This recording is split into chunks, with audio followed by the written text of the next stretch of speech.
Tra Vinh City, often referred to as the Green City of the Mekong Delta, is home to over 10,000 ancient trees.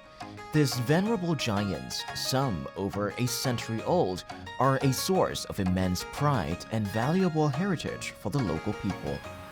Efforts to preserve them are extensive, with each Asian tree receiving special care and nourishment to ensure their vitality. Another defining feature of Trà Vinh is Khmer pagodas. Despite their varying ages, sizes, and locations, each pagoda is surrounded by ancient trees that also serves as havens for many bird species.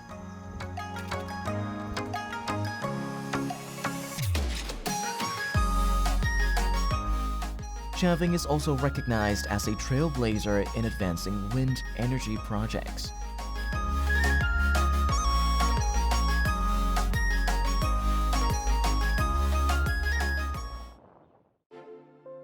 The coastal protection forests of Trà Vinh are often described as a green wall, shielding the land from powerful waves and mitigating the impact of natural disasters like floods and landslides.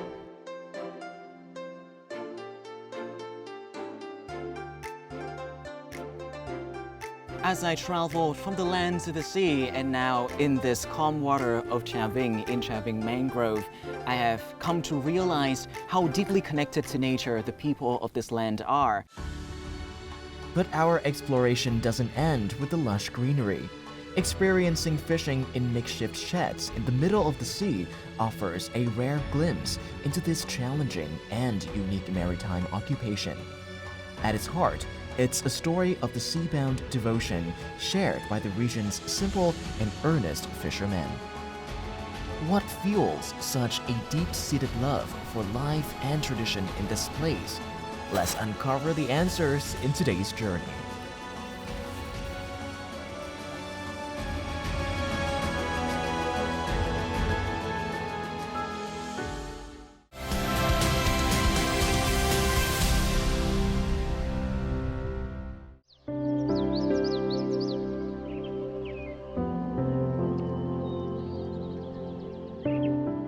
If you find yourself in Trà Vinh, a visit to the ancient resin tree is essential. Estimated to be over 700 years old, this remarkable tree features a canopy that spans about 1,000 square meters, rises to the height of 25 meters, and has a base approximately 7 meters wide.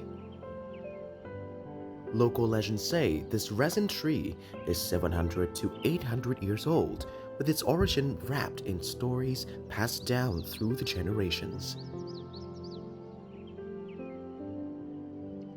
Every year, tourists from near and far come to visit and admire the site. Này ba, chị ơi, chị xem thế này đã được chưa chị?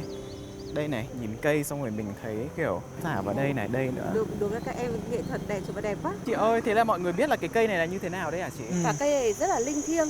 Vâng. Và trong cái cây ở khu đây bất kỳ ai mà có vào đây là sẽ đến tham quan cơ. Dạ vâng. Và có một bức ảnh. Dạ. Thì hôm nay là mẹ con chị đã đạt được cái ước nguyện đấy. You know, as my entire body is trying to press onto the tree trunk, 5 people couldn't even cover the circumference of this entire tree. So this 400-year-old tree is big, and there's reason why people think that this thing has lasted for 4 centuries. Wow!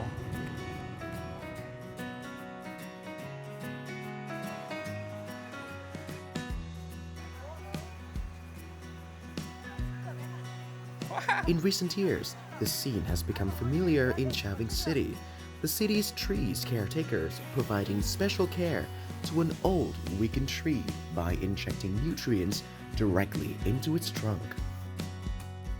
The injected nutrients are a special fertilizer recommended by both domestic and international experts as part of a special project to care for ancient trees in Trà Vinh City. Những năm gần đây thì áp dụng những cái biện pháp mà chăm sóc đặc biệt á, thì cây nó có cái chiều hướng nó phát triển rất là tốt. Thấy cây nó phát triển lên là trong lòng nó cứ nôn nao nó vui nó cứ lần trong mình đó rất là vui. The conservation efforts for ancient trees and green spaces in Trà Vinh have received enthusiastic support from locals. The community takes pride in their tree-filled city and is increasingly committed to environmental protection. Tuy rằng thời tiết nóng nhưng mà mình đi với cái dàn cây cổ thụ, bầu không khí là rất là trong lành, rất thoải mái. Mình muốn các bạn ở đây thì cùng nhau trân trọng những cái cây này. Mình sẽ cùng nhau thực hiện các chiến dịch xanh rồi bảo vệ môi trường để góp phần để làm cho nhiều bóng mát hơn cho tỉnh Trà Vinh. I visited the city of Trà Vinh to better understand the land and its people. The first thing I noticed as I entered the city was the massive patches of green that covers the majority of the city. The tree permeates every facet of life here. Trà Vinh, home to the Kinh, Khmer, and Hoa ethnic groups, is a hub of unique cultural exchange. A prime example of this blend is Vam Ray Pagoda, the largest Khmer pagoda in the southwest. Its architecture features a striking fusion of Khmer and Vietnamese style.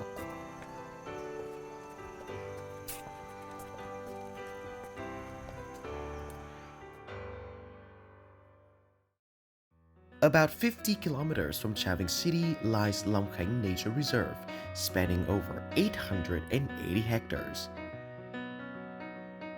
This newly planted mangrove forest, meticulously protected by local communities, is crucial due to its high economic and ecological value. Long Khánh boasts stunning natural landscapes and diverse flora and fauna.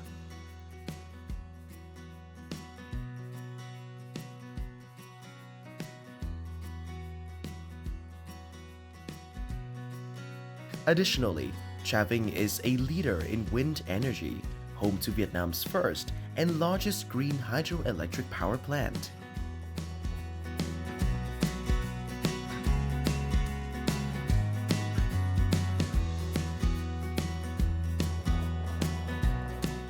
I think about the significance of nature in people's lives here and how after hundreds of years, the people here are still relying on nature and its boons to create prosperity and development. After that, I hitched a ride nearby to the fishing village to ready for my trip out to the ocean.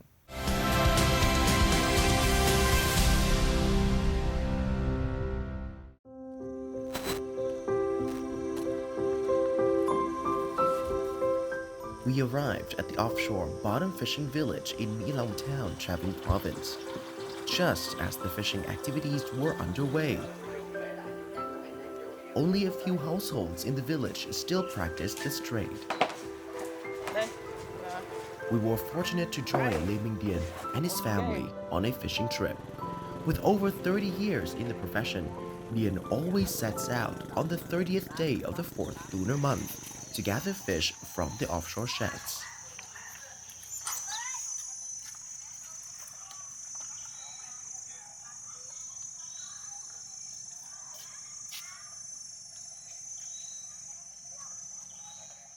Theo người ta nói thì trường chuồng bay thấp tìm mưa gì đó tùm lum á mà mình không hiểu. Đúng giờ đúng giấc rồi làm mưa gió. There are literally so many dragonflies roaming around here today, and there's a saying in Vietnam that if there's a dragonflies flying low, it means that there might be a chance of rain. But who knows? Things might be different at sea. But that's the fun of it, right? Just expect the unexpected. The crew readied the boat swiftly and efficiently, loading it with fresh water and food for those fishing at sea.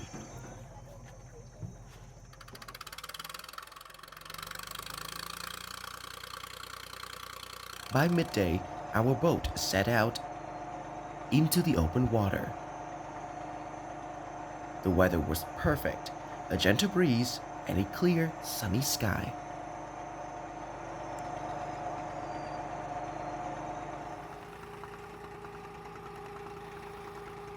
Năm mình chỉ mần được có từ tháng 3 cho tới tháng 9 à. Rồi cái tháng kia là không có làm. Tại vì mấy tháng kia là biển động lắm, không có ra được. Làm đông người lắm chứ rồi làm ít người làm không nổi. Mùa thì mùa kia thì nó nước lớn, nước sống lắm. Mần không có dám mần xa ghe ra không nổi. Chứ sóng gió anh em mần nổi thì thành ra mần gần bờ.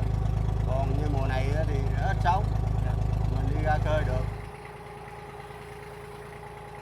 After 2 hours of moving on boat, we spotted signs of the poles used for offshore bottom fishing.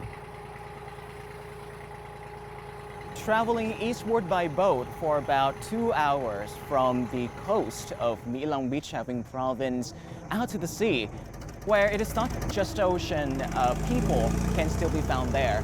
And it is almost remarkable and sometimes mind-boggling to know that, in the vast oceans, people can still found thriving in the most uninhabitable and the most dangerous environment. Why do they camp out there for so long? And for what?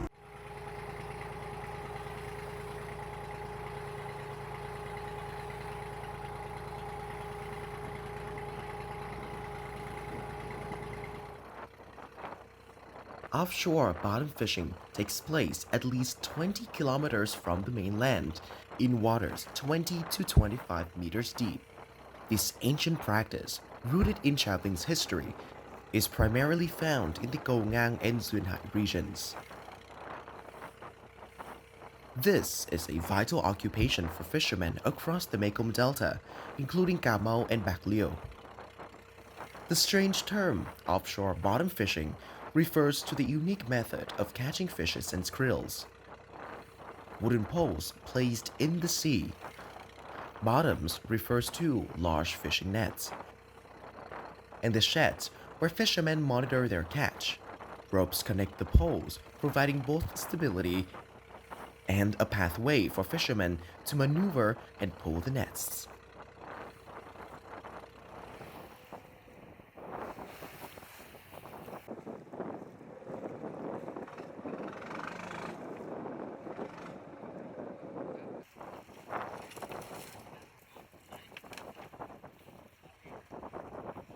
We initially stopped by a shed that is run by Dien's friends to supply food and fresh water from the mainland. This was our first visit to the infamous huts of the offshore fishing industry. People here employ unique technologies when referring to people doing this job. The crew members working aboard the boats, like Dien, are known as boatmates, although stations at the towering sheds are referred to as hutmates.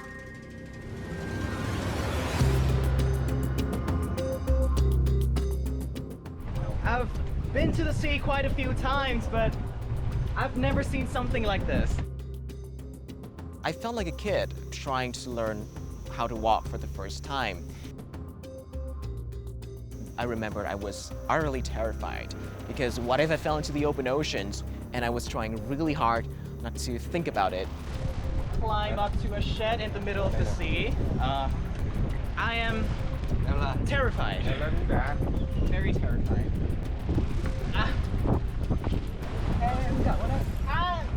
Yes! I made it! I made it! I made it! Chào các anh. Bây giờ ở đây là đã được mấy ngày rồi đấy ạ? 2 ngày. 2 ngày. Là mình mới ra đây là 2 ngày hôm trước. Mới ra 2 ngày hôm trước. Vậy thì bình thường công việc của các anh ở đây sẽ từ sáng đến chiều là sẽ bao gồm những công việc như thế nào ạ? Sáng cài đá chút đi rồi ngủ tới giấc chiều bỏ đá xuống. Bỏ những cái lưới ở trên này xuống để mình bắt cá đúng không ạ? Vậy làm thế nào để mình có thể bắt được cá? Chúng nó cứ những con cá cứ tự thế bơi vào thôi hả? Dạ.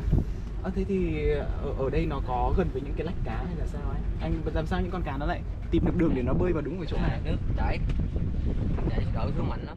As I entered the shed, I was immediately struck by how small it was. If I lie down, I'm not even sure if I can stretch out my entire length of my arms and my legs, which makes me think about how can people navigate their lives around this small space for such a long time, sometimes even weeks and months. I want to understand their struggles. Cả hai anh sẽ ở trên này cùng một lúc hay là thỉnh thoảng sẽ có một người thôi ạ? Hai người ạ. Thế thì mọi người sẽ phân chia nhiệm vụ như thế nào? Có hai này mà. Bình thường ở đây là mình mà ở đây khoảng chục ngày là chỉ có quanh ở trong cái không gian này thôi. Có bao giờ các anh cảm thấy cô đơn không? Buồn cũng phải chịu chứ sao? Ngày nó vậy rồi. Thế thì một ngày ở trên này thì các anh sẽ ăn những gì ạ? Gạo cơm nó bắt cá lên á. Ăn dư rồi thôi. Dạ vâng. Đây là In the offshore bottom fishing industry, the hut mates faces the greatest risks. Each small hut, measuring just 4 to 8 square meters, houses 2 to 3 individuals who monitor the nest and safeguard the poles. Each month, the hut mate spends about 20 days living in these sheds. To endure this role, one must be in excellent health and a proficient swimmer. Regardless of the time or weather, they must keep a constant watch of the tides. Thì trong những cái lúc mà giông bão, giông tố như thế thì nó giật dữ lắm. Nói chung là mình cũng hồi hộp. Gió quá. lúc đấy có cảm thấy sợ hãi không anh? Giông gió thì ai cũng phải sợ. Riết nó cũng quen. Đã có bao giờ có trường hợp nào anh rơi vào hiểm nguy chưa? Cũng phải có. Nói chung là dân đóng đá ai chung ai cũng phải có hiểm nguy hoài. Anh có thể kể lại cho em một cái lần mà anh rơi vào hiểm nguy lúc mà kiểu nó bé hơn giống như ở chỗ này và cách mà anh đã vượt qua nó như thế nào không? Thì nó cũng nhiều mà có khi nước nó chảy xiết thì nó sẽ gãy nòng thì đi ra mình chữa làm khi đó nếu mà làm trễ thì nó sẽ bị nó sẽ xảy ra tai nạn nhiều. Có thể là khi mình chữa không kịp mà khi mà cái trúng độc này chữa không kịp là có thể sập thì gấp trâu rồi ghe vớt. The way they talked about their struggle on the sheds are truly remarkable. Sure, they admit that there are facets of their lives that are very difficult, such as their living condition and their connection to the mainland. But there is a sense of a quiet acceptance here, the acceptance that their lives are tied to the sea's temperament. An ocean storm suddenly approached. You guys can see the really dark clouds from far away. It's approaching very quickly, and also I don't know if you guys can see this, but the wind turbines are spinning like crazy. And so the dragonflies were right. The rain is coming, and it's not just a small one. It's gonna be raining cats and dogs out here. And I am terrified for the lives of the people who lives on those sheds. Anh Điền ơi, mọi người trời mưa như thế này mà họ đang đi ra ngoài để làm gì thế hả anh? Thả đáy đóng. Thả đáy đóng tức là thả lưới xuống để bắt cá. Cái mưa như thế này thì nó có ảnh hưởng gì đến việc bắt cá không hả? Không, dù mưa mình cũng vẫn đi. Tháng này thì mưa chắc không có kéo dài lâu đâu. Nhiều khi ông mù mịt, nhiều khi ông mưa một chút cũng im không chừng. Ông trời mà.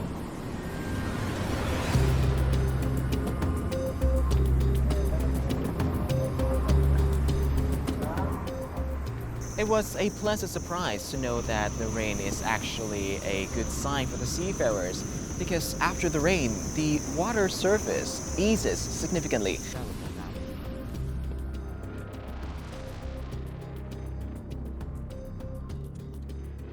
Vừa nãy sóng đánh dã man quá. Thế nên là bây giờ ăn cơm cảm thấy ngon hẳn anh ạ.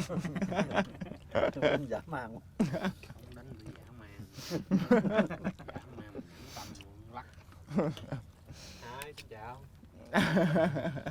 Đúng là người đi biển sức khỏe rồi tiền đình cũng khác hẳn anh ạ.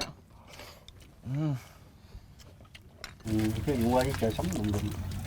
Quang nằm ở còn sụt tới sụt lui nằm trong cabin đó. Đấy. Sụt tới sụt lui nằm ngang á, nằm ngang. Vâng đấy. My God. So these guys were just saying that it's a blessing for us because we just experienced rain, and after the rain, the sea seems to calm down, and that is why we're able to eat meals outside in this very calm sea, enjoying the beautiful view and beautiful sky. So I guess we can call this a moment of serendipity.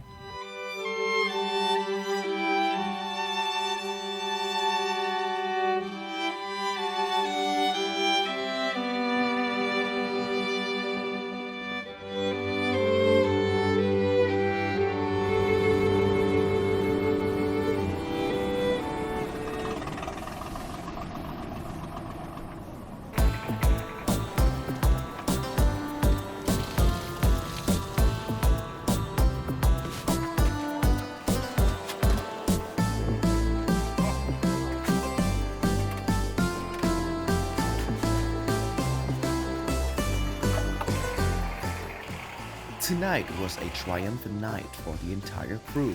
As dawn approached, the final nest, heavy with a bounty of fish and shrimp, were hauled aboard.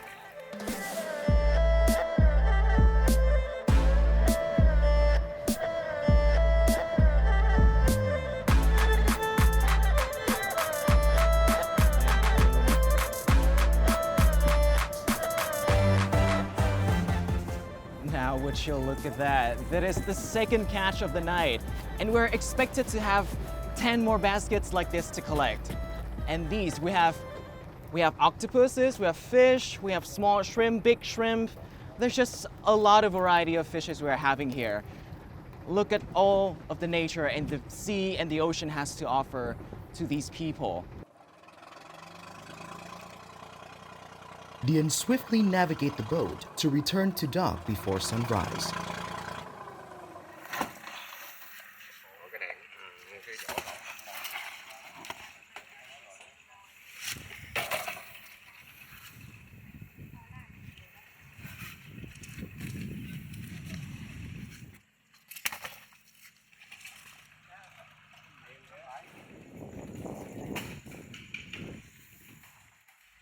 The baskets full of caught fishes and krills are quickly sorted and transported to the market. We left the scene at around 2 a.m. after the fishermen and the women finished sorting out their catch. And on my way back to shore, I keep hearing laughter from the women and the excitement of the fishermen when they talk to each other about the prospect of their catch and how much money they will be able to collect after selling all of these catches. And it makes me realize how simple happiness can be. Though their job might be hard, it is the kind of job that brings them happiness. Nếu mà biển giả im xuôi rồi ngon lành thì mà kinh tế cũng hơi cao. Người nào cũng vậy, vừa bạn chòi, bạn ghe gì người nào cũng sống, cuộc sống cũng khỏe lắm, thoải mái lắm. Yêu nghề mới làm được, không yêu nghề làm đâu có được. Yêu biển, tôm cá, làm lên rồi ăn uống rồi đem đồ đạc vô cho vợ con làm rồi vậy đó.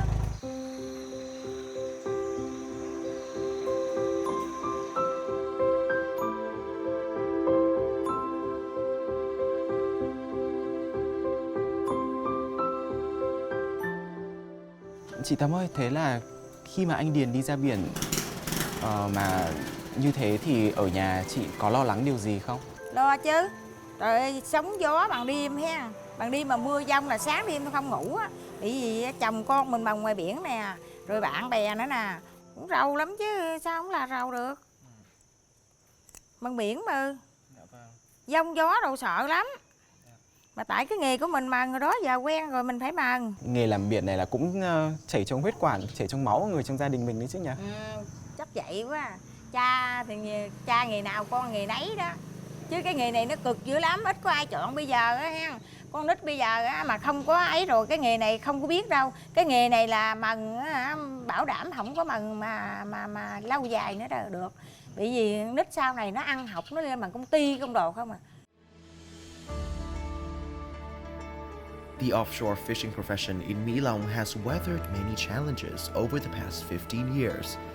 Families like those of Dien and Tâm are steadfastly navigating these trials to uphold the traditional profession passed down through generations. Cái nghề của mình phải làm vậy đó. Nghề truyền thống của già để lại cho mình, nhớ mình mần hoài, mình nhớ cái nghề của mình. Từ khi còn mười mấy tuổi là làm rồi. Biết rằng vất vả vậy rồi nhưng mà tôi cũng định là chuyển người khác mà mình quen rồi. Giờ tới già luôn chắc không có đổi nghề. Yêu nghề biển rồi. Có thể mình làm hoài là chết thôi chứ không có nghĩ được. Gắn bó với biển rồi, không có cũng như là thấm vô máu rồi, không có nghĩ được. Nghề truyền thống á, hết đời này tới đời kia, hết đời này tới đời kia. Như tôi giờ tôi 40 mấy tuổi, con tôi lớn lên tôi mà không nổi thì con tôi đứng lên nó mần tiếp vậy đó. Rồi. As we bid farewell to Dien and Tâm family, we carry with us a deep appreciation for those devoted to the profession of offshore bottom fishing. Their love for their work, their lives and their ancestral traditions shines through in their simple, earnest ways. Before we leave the deep-sea fishing village, there's one final stop, the Temple of the Holy Mother of the Realm. For centuries, fishermen here have sought the goddess' protection before venturing into the sea. We share this belief, confident that these cherished traditions will endure for generations to come. Throughout my journey, I have discovered how connected to nature the people of Trà Vinh are. Here, people rely on the temperament of nature to make a living, but also harnesses its power to foster development and changes. For me, it has been an eye-opening journey, and I'm thankful to know that somewhere in Vietnam, there is a method to coexist between human and nature. Thank you so much for tagging along on this journey, and until next time, we'll discover even more amazing places of Vietnam.